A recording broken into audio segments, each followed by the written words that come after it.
မင်းတို့ကိုရှင်းအောင်မေးမယ်မင်းတို့သပင်ညက်ဆရာဖြစ်ချင်တာလားသပင်လုပ်ငန်းနဲ့အလုပ်လုပ်ပြီးတော့မှပတ်စံနဲ့အများကြီးရချင်တာလားအခုစီမှာသပင်ညက်ဆရာပေါင်း300 400ဝန်းကျင်ရှိတယ်အဲ့ဒီသပင်ညက်ဆရာတွေကတရက်ကိုဘယ်နှကောင်းလုံးညက်လို့ရမှာတင်ပြန်ပြ10ကောင်းဆိုလို့ရှိရင်လူ400နဲ့တွေ့ကြည့်မယ်ဘယ်လောက်ရှိလဲ400ငါတရက်ကိုအဲ့အကြောင်းမှာရက်ခတ်ပြီးတော့ခေါင်းဘယ်လောက်ရနေလဲခေါင်း400ရနေတယ်လေအဲ့တော့မင်းတို့ကတနေ့ကိုဖိတ်တော့ညက်ခေါင်း30ပဲရအောင်ငါအဲ့အကြောင်းအိမ်မှာနှက်ပြီးတော့ခေါင်း400လောက်ရမှာလေဘယ်ရလို့ချင်းလဲဆိုအဲ့ဆိုမင်းတို့လည်းစားတက်လာ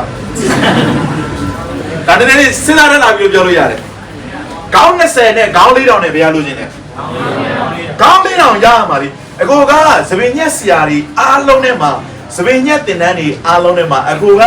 မင်းတို့ကိုသပင်ညက်ဆရာဖြစ်အောင်တင်ပေးနေတာမဟုတ်ဘူးအဲ့ဒီသပင်ညက်ဆရာတွေကိုဘယ်လို organize လုပ်ရမလဲသပင်ညက်ဆရာတယောက်နဲ့သပင်တို့ညက်ရမယ်အတိုင်းအတာတစ်ခုတော့ဒီရောက်ဒါပေမဲ့တစ်သက်လုံးသပင်ညက်ဖို့ငါလုံးဝမတင်ပေးဘူးတိုက်လည်းမတိုက်တော့ဘူးသပင်ပညာကိုအတိုင်းအတာတစ်ခုလောက်ဒီကျွမ်းကျင်အောင်လုပ်အတိုင်းအတာတစ်ခုလောက်ဒီရအောင်ညက်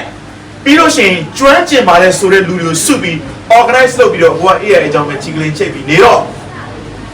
ညက်လိုက်မယ်တနေ့ကိုခါညောင်းခံယူပြီးမှတိတ်တော်တဲ့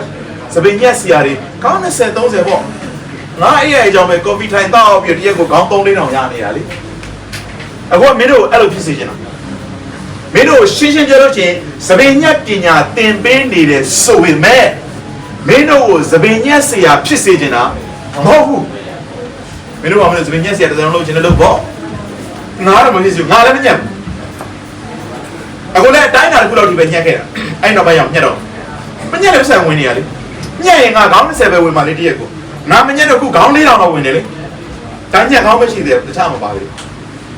အဲ့တော့ဘယ်လမ်းကိုရွေးမလဲကြက်တဲ့လမ်းရွေးအဲ့တော့မင်းတို့ဒီနေရာကိုရောက်လာတာအကိုယုံကြည်တဲ့တစ်ခုကတော့ဇွေညက်ဆရာတွေတင်တန်းနေအများကြီးထဲမှာအခုစီရောက်လာရဆိုတဲ့ကခုနခေါင်း20ကိုမက်လို့လာတာမဟုတ်ဆိုတော့ကိုသိတယ်နောက်ကမှရှိတဲ့ခေါင်း400ဘယ်လိုရအောင်လုပ်လဲဆိုတာသိကျင်လို့လာတဲ့လူတွေလို့အကိုမြင်တာဘာဖြစ်လို့လဲအခုတင်တန်းမှာအကိုအဲ့ business နဲ့ပတ်သက်တာတွေအကိုတွဲပြီးပြောနေလို့ဟုတ်လားဟုတ်ပါရဲ့ဘုံဆိုရင်တော့ပြန်မရတော့မှာ